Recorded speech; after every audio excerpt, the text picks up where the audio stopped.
Hey kids, welcome everybody to our September episode of Pride TV. I'm Dale LePage and we're filming today from my living room because of COVID. Like everybody else, everything has to change. But the only thing that hasn't changed is we still have a great show coming your way. So stay tuned.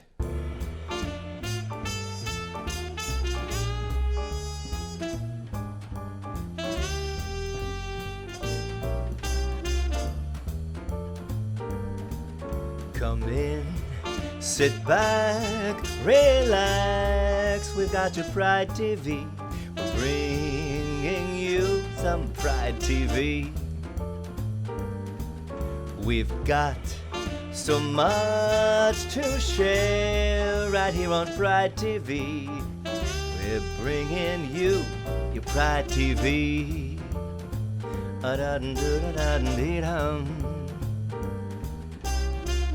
And now, Pride TV with Dale LePage.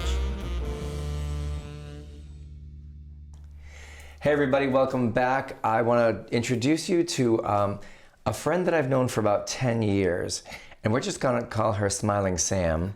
Welcome, Smiling Sam. Samantha, Sammy, Sam, and what's your roller skating name? Sammy Spitfire. Sammy Spitfire. So we're here today to talk about roller derby, which is something completely new and foreign to me. So when Sam said she wanted to come on and talk about it, I was like, this is great. All right, first of all, how long have you been doing roller derby? About 8 years. Sammy Spitfire. Yeah, Yeah.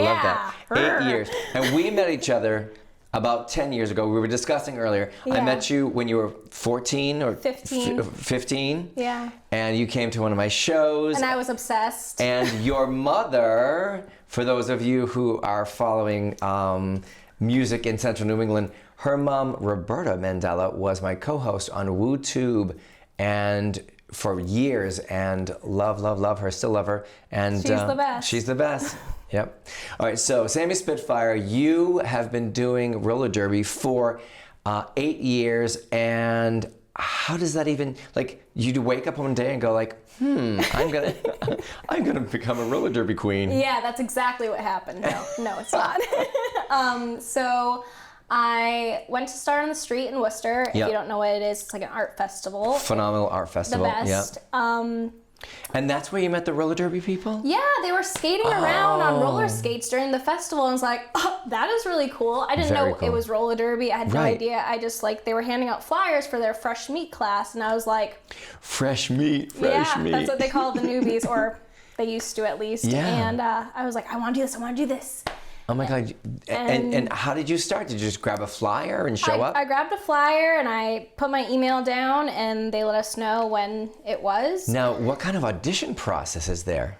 So there's a lot of levels that you have to go through to be able to skate in games, because it's a very dangerous sport, and there's a lot of broken bones and bruises are a constant. So I started with fresh meat. It's about 3-4 months. You have to learn your toe stops, your plow stops, Wow. just to get yourself normal on roller skates, because some Right. people never played on roller skates right. before. So, And it's fast and it's hard hitting. oh, it's real. It's real.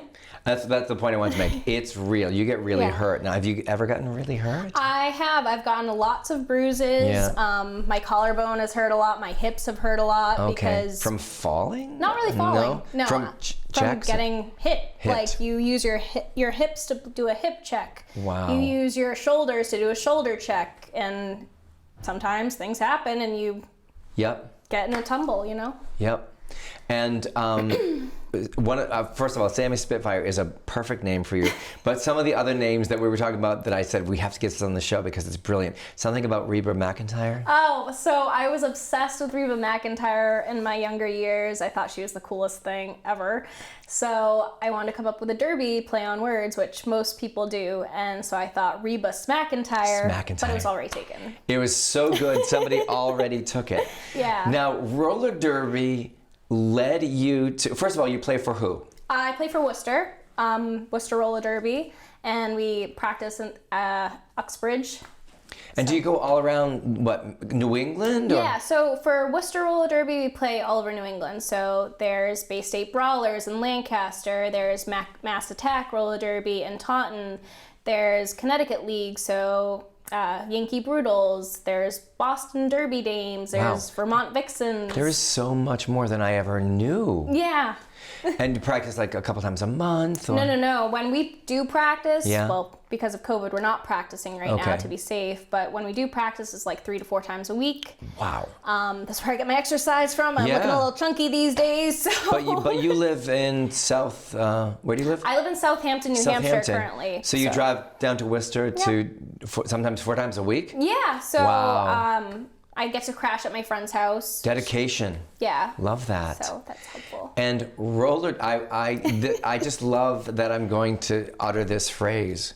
Roller derby led you to love. Yes, it did. It was wonderful. So, Oh my God. Tell us that story. Okay. I love saying it, so I'll say it.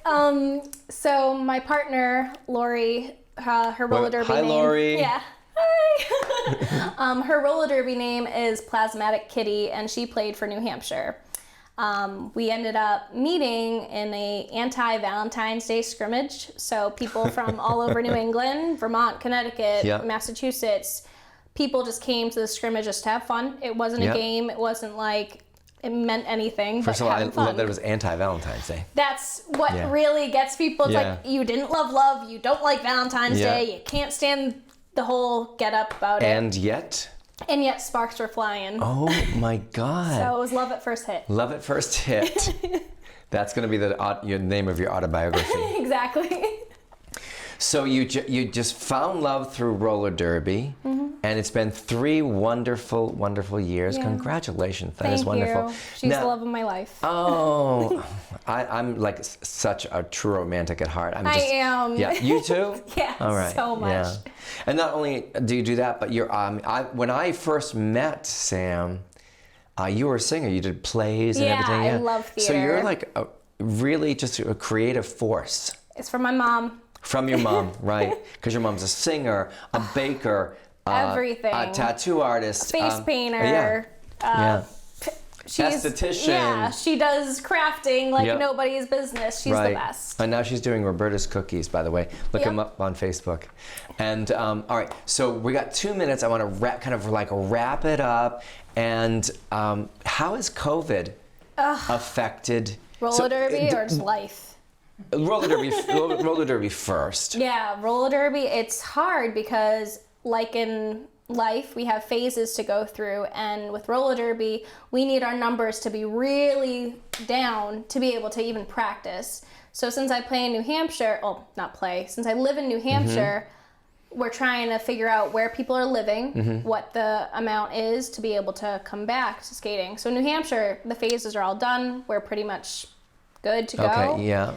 But in Worcester, it's pretty high still. Not so much. So once that goes away, then we'll be able to practice, but it'll be different practices. We'll have to wear masks. We'll have to be separate from each other. Yeah. It's going to be very different. I wonder if you have to wear face shields too. That would help. That might be good, even for like games, right? We used to wear face shields actually for our helmets because. You mean the kind that go across like that? Like hockey helmets. Okay. So because people would get hit in the nose constantly. Right. You know, elbow to the nose. So after when COVID, the COVID numbers come down, roller derby comes back, right? Mm-hmm. All right. Yeah. So if people want to find out about roller derby, how can they find out? WorcesterRollerDerby.com or Worcester Roller Derby on Facebook or Instagram, Worcester Roller Derby. All right, it's that easy. Yeah. And I can't believe that you travel all this way. That's true dedication. So Love bravo. of my life. Besides my love of my life. Yeah.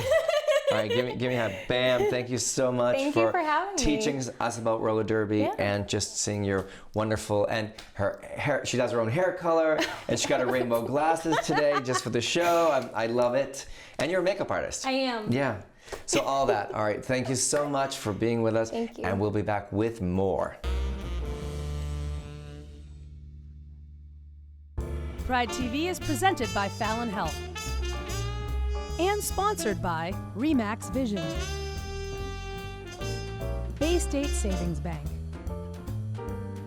Safe Homes, Paul Chasen Interior Design. Nuovo Restaurant.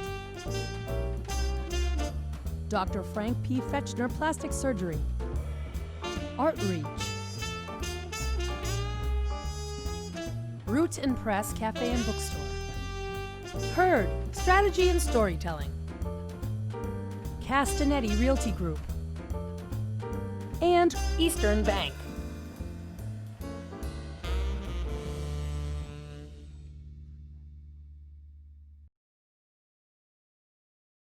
How you doing, Dale? How you doing, everyone? It's me, Miss Lady Sabrina, and I'm back with another letter. All right. Dear Lady Sabrina, I would like to start by telling you that I watched New England Pride TV, and I would like to thank you for bringing this kind of show to us here in New England. I am looking for advice that may help me maneuver through a very difficult situation. I've recently fallen madly in love with a man and come out of the closet, and also made the tough decision to live my truth. I have 2 children from a previous marriage, and though the holidays should be a happy time, my family has told me I am allowed to come, as usual, for the holidays, but my boyfriend is not welcome in their home. I am crushed by this. Any recommendations would be appreciated. Yours truly, Hurting in Quincy. Wow, baby. There's a couple different angles to go with this. First off, congratulations on coming out and living your truth.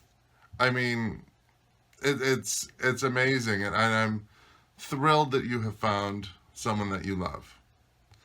With that said, now let's get to the stickier part. There are 2 issues that we face when we look at this. One is whether or not you need the inclusion, because this could be a temporary situation. Like, you know, your family might just be trying to adjust and not really able to wrap their minds around it. So, you know, for the first year, if that's the case, you know, the first year, I mean, do your family functions with them, but also make sure that they're aware that you're leaving at a certain time, because you're going to be having Thanksgiving and Christmas with your love. And that way, you know, A, you get to be in the environment and allow them to kind of adjust to it. And then B, you get to go home and have your family of choice, which is, you know, friends, your partner, and like celebrate it, and don't let other people's feelings kind of diminish the warm and loving place that you can get to on your second part of the holiday. If you feel like this is a make it or break it issue, then that's an entirely different story. If you feel like this is something that will not get better, then you have to decide. Do you say, I'm going to be having Christmas at my house this year, and those who want to come are welcome to, and those who don't. You can't make somebody change their mind. You know, the only thing that you can do is give them the opportunity to adjust and see how that goes. If the adjustment turns into a long-term thing, then it's time to cut it off and do your thing. I know that it sucks, and I know that there's a lot of feelings involved, but you have to do what you have to do. And if they truly love you, as they say, then they would want the best for you, and that's for you to be happy. I'm here if you have any other questions or needs. I love you all. I'll see you next month. Mm-hmm. Hey kids, we're back with a new segment on Pride TV. It is, drumroll please, Big Gay Story Time. Now don't get excited, it's not porn. I wish. But I thought it would be really interesting, since we all went through COVID and isolation, and we all did a lot of reading and Netflix binge watching and all that stuff. I thought I'd get some great recommendations from people on the show and friends of the show for their favorite LGBTQIA books, and either about the LGBTQ community or from authors. So right now we're going to jump in with a recommendation for a book from our friend Ashley Delgado. Now, Ashley Delgado was one of our Persons of the Year for New England Pride TV, and she has done some really great work in Rhode Island Pride. Ashley's recommendations are The Fire Next Time by James Baldwin. She says this book is about race, and he is also an author. He is LGBTQ and brilliant, and the book is important. Since it was first published, this famous study of Black problems in America has become a classic, powerful, and haunting book. So that was The Fire Next Time by James Baldwin. I really do feel like I'm like reading you a story. The next book she recommends is Wow, No Thank You by Samantha Irby. It's an instant #1 New York Times bestseller, the most anticipated book according to Elle Magazine, Oprah Magazine, New York Times, Time Magazine, Entertainment Weekly, BuzzFeed, The Observer, Huffington Post, and on and on and on. This book has been described as a stay up all night, miss your subway stop, spit out your beverage funny, and irresistible. Another must-read by Ashley is Sister Outsider by Audre Lorde, presenting the essential writings of Black lesbian poet and feminist writer Audre Lorde. Sister Outsider celebrates an influential voice of the 20th century. So those are 3 great recommendations from our friend Ashley. Now we're jumping on to another one of our Persons of the Year. Her name is Michelle Roy Brown. And when I reached out to these people, some of them were duplicates because these books have meant so much to so many people. But Michelle Roy Brown and I had the same recommendations, so when it comes to mine, I had to come up with my own, some different ones. So Michelle Roy Brown really strongly recommends Not All Boys Are Blue by George M. Johnson, an Amazon Best Book of the Year winner. It has been optioned for television by Gabrielle Union. In a series of personal essays, prominent journalist and LGBTQIA activist George M. Johnson explores his childhood, adolescence, and college years in New Jersey and Virginia. From the memories of getting his teeth kicked out by bullies at age 5, to flea marketing with his loving grandmother, to his first sexual relationships, this young adult memoir weaves together the trials and triumphs faced by Black queer boys.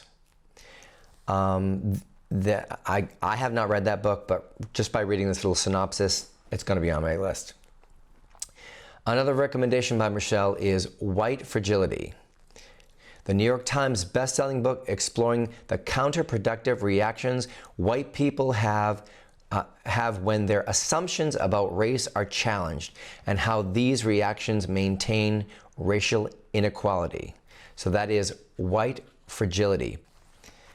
Another book that Michelle Roy Brown also recommended was also one of mine, Beyond the Gender Binary.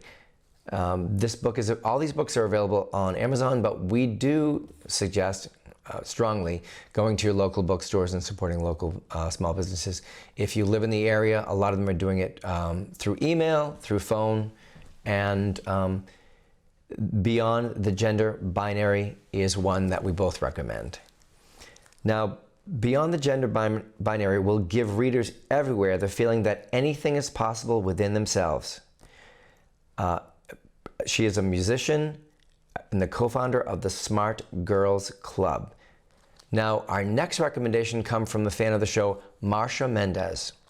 She's a fan of this book. She recommended it to me about a year ago. I didn't get it, but she recommends it for a second time. She's a fan of the book Power Thoughts by Louise L. Hay. Marsha calls it her daily Bible.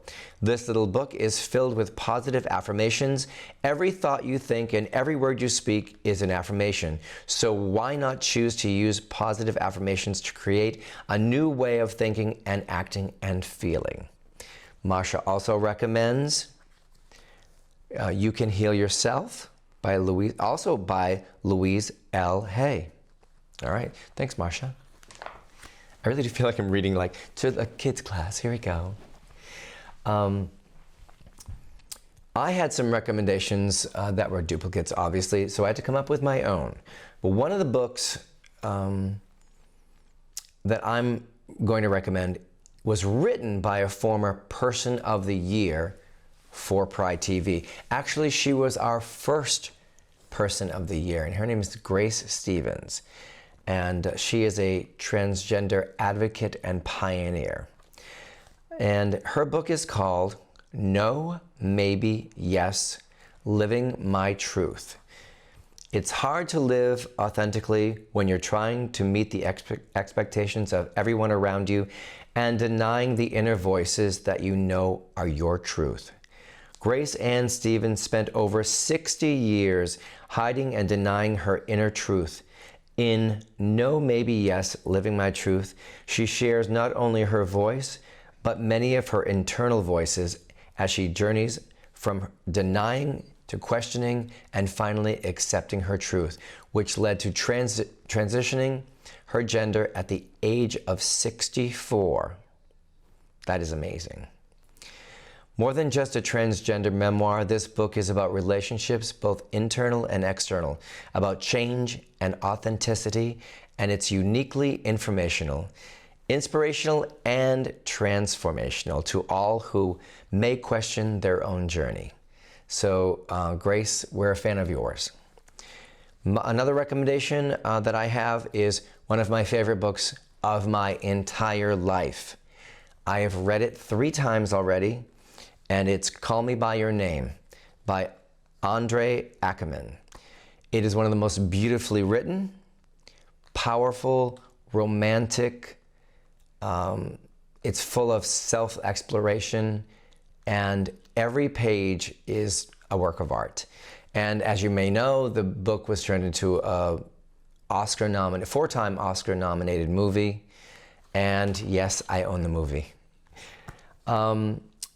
Another one of the books that I'm going to recommend to you is The Deviant's War. It's based on first-hand accounts of declassified FBI records and 40,000 personal documents by Dr. Eric Cervini. I think his name is Cervini. The Deviant's War is on the Amazon bestseller list. And my last book recommendation for you LGBTQIA readers is A Gay Man's Guide to Life by Britt East. We can create a family without mimicking the norms of straight society. And he also poses the questions, how do we cultivate sustainable gay friendships amidst our internalized homophobia of our surroundings? And in a world of hookup apps and disposable relationships, how do we find lasting love? That book is called A Gay Man's Guide to Life by Britt East. And we're going to have a little bit of Britt East talking about his book right now. Hi, my name is Britt East, and today I want to talk about a question I hear all the time. Is he gay or is he straight? Clearly I don't mean me, I'm gay. I'm talking about when you have a crush and you're dying to know if this person's into you. And that's really the question you should be asking. Is he gay or is he straight? Is so limiting. Let's unpack it a little and I'll show you what I mean. Why are you limiting yourself to the pronoun he? If you meet somebody and they light you on fire, what does it matter what pronoun they use? Why are you limiting yourself to the binary of gay or straight? If you meet somebody and maybe they identify as bisexual or pansexual, are you really going to refuse a date with them?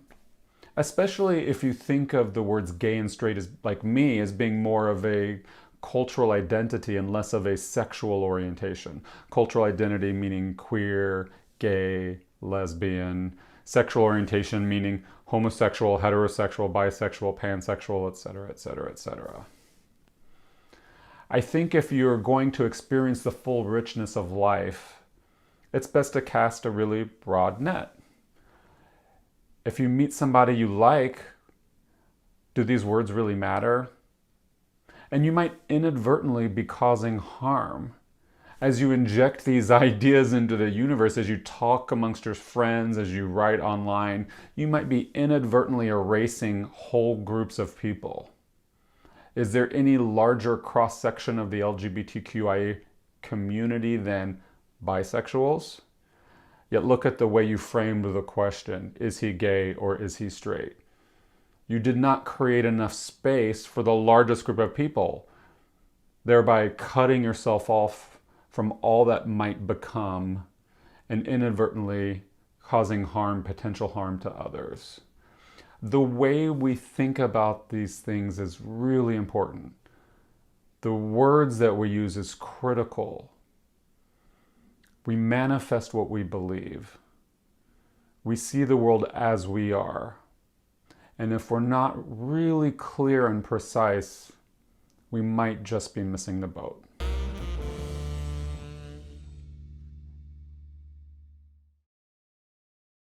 Hey, it's me, MBT, with another segment of Experimental Comedy Therapy. I hope everybody's having a fantastic summer. This is one of my best friends, Devin. Those that don't know us think we're doppelgangers. For some reason, they think we're the exact same person. People that have been at my shows, and she's been in the bathroom, they've actually mistaken her for me and said that she was really funny. Not that she's not funny. I am, though. Yeah. But it wasn't her Amy. on this stage. I'm not Amy funny.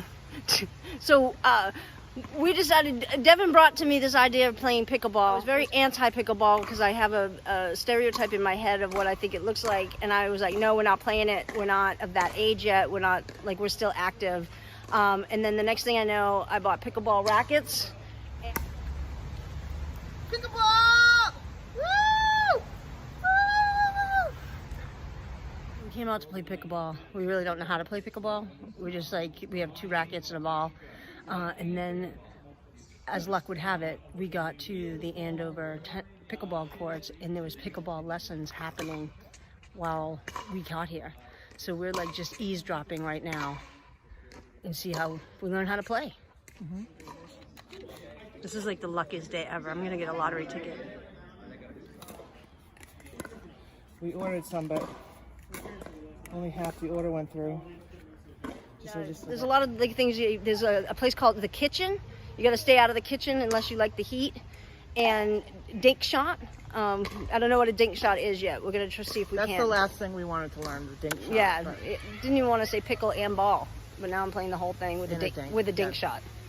I see a theme, but we're gonna plow through this.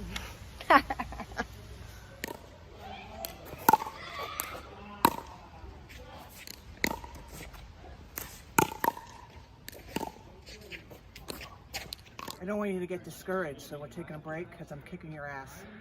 You have 4 points. In a row, very quickly.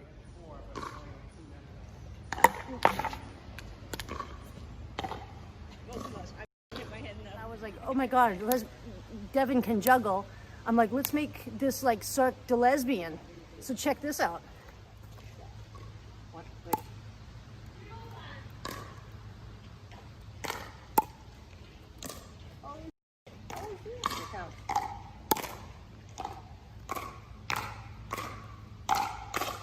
Which one am I supposed to be hitting? That one. All right, I was anti-pickleball, but now I think I'm a fan. Great, I knew it, Amy. I just had to get you out there. It was a lot of fun. Yeah. So I think next up, we learn the Dink Shot. The Dink Shot? I don't like dinks. All right, everybody. Until next time, make sure you continue to be safe and healthy. And don't forget, be responsible for the energy you bring into this world. Practice compassion and tolerance. Take care, everybody. Thank you all so much for tuning in to Pride TV. and learning about some LGBTQIA books and authors. And thank you to Sammy Spitfire, Smiling Sammy, for coming in and teaching us about roller derby. I didn't know anything about it, so now I know something about it. And if you are interested in roller derby at all, going to view it or being a part of it, she gave us the information, so that's there too for you. So we're gonna end the show the way we always do, by saying, please don't be afraid to shine your light, because you might be lighting the way for someone in need.